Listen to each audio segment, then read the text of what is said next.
asked earlier, her son is approaching the age of puberty, and she wants to educate him on the issues around attraction to the opposite sex, etc.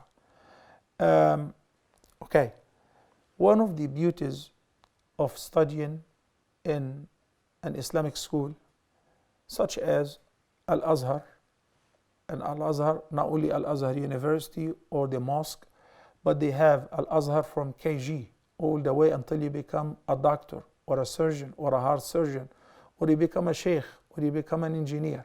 All of that is available in Al-Azhar as schooling system, including the university and postgraduate and postdoctorate degrees. Is at the age of 12, automatically you're put into the system of learning all the ahkam of puberty.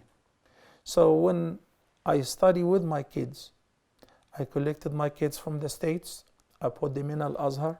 So whenever they are studying fiqh, and I mentioned before that I chose for them the Hanafi madhab to study as well. So we go through all of that. And this is the way we break the ice and we speak about a lot of things grown-up people who have reached the age of 20 have no clue about. So you can follow the same curriculum. You can follow the same syllabus. You speak about the concept of tahara, purification. And in the concept of tahara, which concerns both the boys and the girls as well, we will learn the purification from the minor impurities and from the major impurities, and what causes the major impurities. Then we come across two major issues. The concept of ihtilam or wet dreams. It's a reality that all people or most ordinary people experience upon reaching the age of puberty, has been discussed in many ahadith, okay? Whether for boys or girls. So it's a sign of reaching the age of puberty.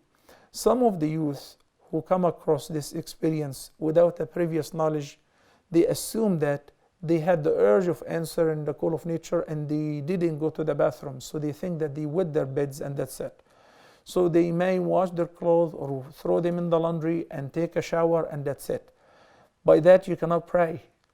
You cannot do tawaf because you have not performed the tahara which is required to lift the major impurity because of the sexual excretion, sexual discharge which happen during the wet dreams. In the case of the girls, experiencing the monthly period. And after finishing the period, you're required to perform ghusl in order to lift the major impurity. Do not hesitate, brothers and sisters, to open channels of conversations with your children, with the youth, as early as the age of 9.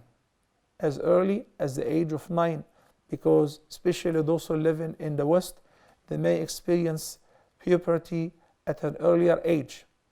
One of my colleagues delivered an American girl. She gave birth at the age of 9. She gave birth at the hospital at the age of 9. So this is the biggest proof that she had experienced puberty earlier.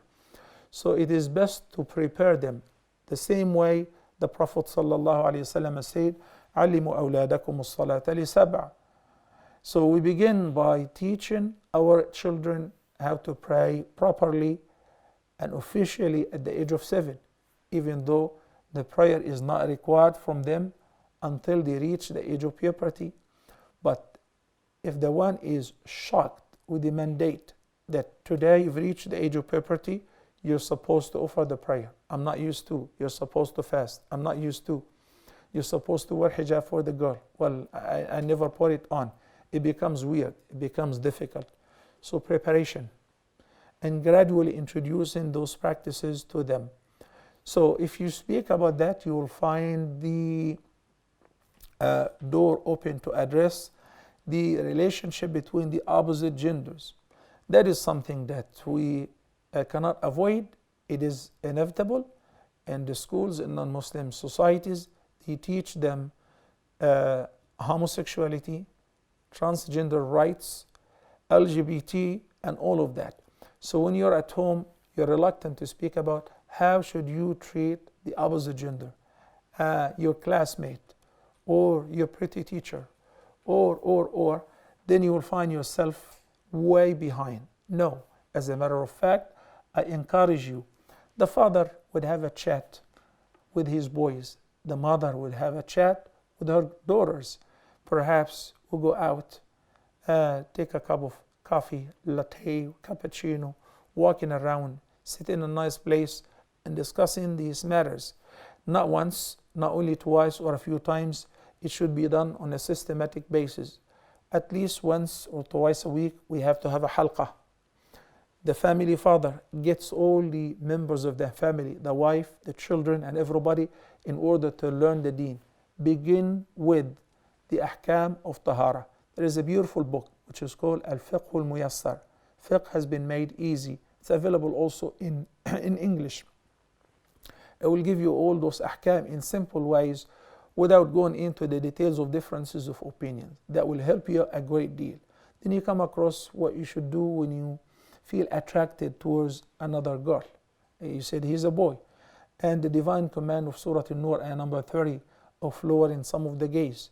And how do you go about loving somebody? Inshallah, in a few days we'll start airing our program, which we just finished filming, Fiqh of Love. It may be very helpful, inshallah, in this respect.